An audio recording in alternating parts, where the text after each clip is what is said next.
Perfect. Good morning, Bruno. Hey Nick, how are you? I'm good and you? Good.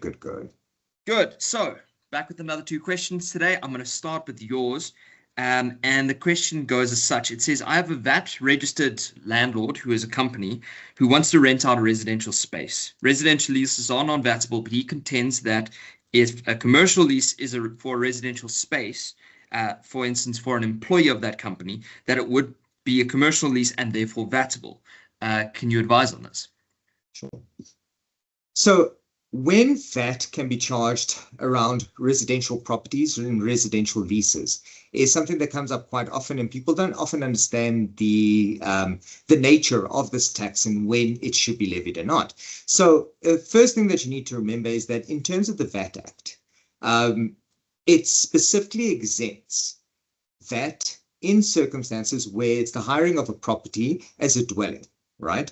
So if you're looking at a long-term residential lease where the person actually lives on the property, considers the property to be his home or their house, and the landlord is directly renting the property out to this individual or this person, then for all intents and purposes, the VAT Act will exempt that rent from VAT, meaning that it is not a vatable supply. Now, the implications of this unfortunately also mean that the landlord who is potentially incurring expenses where they do have to pay VAT, unfortunately, because the supply of the property as a dwelling is not vatable, the landlord will not be able to claim input tax on any expenses that it incurs. So unfortunately, it's almost a double-edged sword. You can claim input tax. So input, for those that might not understand, is basically that portion of VAT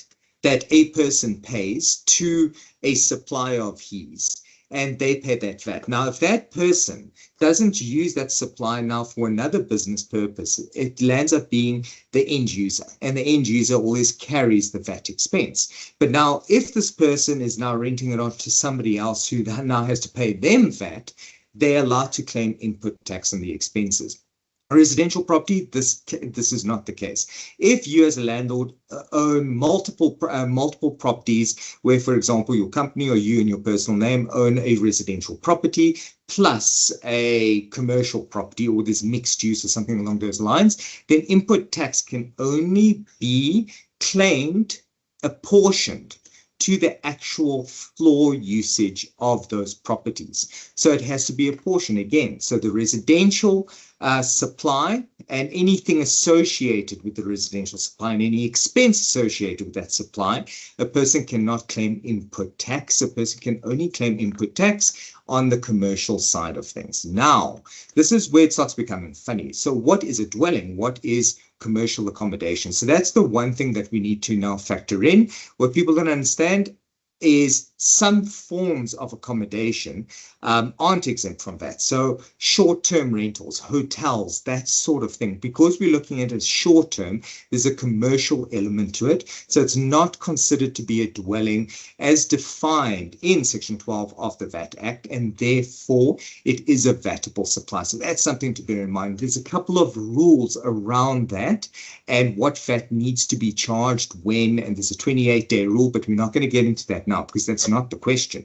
The question now is if a landlord is renting out a property and the person that is the tenant of the property is possibly renting out that property to whatever, their employees, or they're running a business, their residential business from it, and they are getting their own tenants in. Interestingly enough, that comprises two different relationships. The relationship between the main owner and this company is one relationship, and the relationship between this company and the tenants on the ground is a completely separate relationship. And this was emphasized in the RPublica case, where the courts found that even though this person in the middle, the intention was always to rent the property out to somebody else who might actually use it for residential purposes. The reality is as it stands at the moment, their lease, this first relationship between the owner and them isn't for their accommodation, because they're not actually living on the property. And as a company, as a juristic person, you cannot live. It's not a dwelling for you. So the courts have already said that if that first relationship is termed to be a vatable supply, meaning that the owner can actually claim input tax on their expenses. This person in the middle now rents the property out, has to pay VAT on it, and can now sublet the property possibly to employees or other people, in which case they do not charge VAT to these individuals. So there's a lot of, there are a lot of nuances around this, but I have seen, for example, when companies want to rent out a huge block of flats because they've got people that they want to put in it to live there, that initial relationship between the owner and this first tenant, this company, is usually considered a vatable supply. The second relationship between this tenant and the subtenants would be considered exempt if used for residential purposes. Perfect. Thank you for that, Bruno.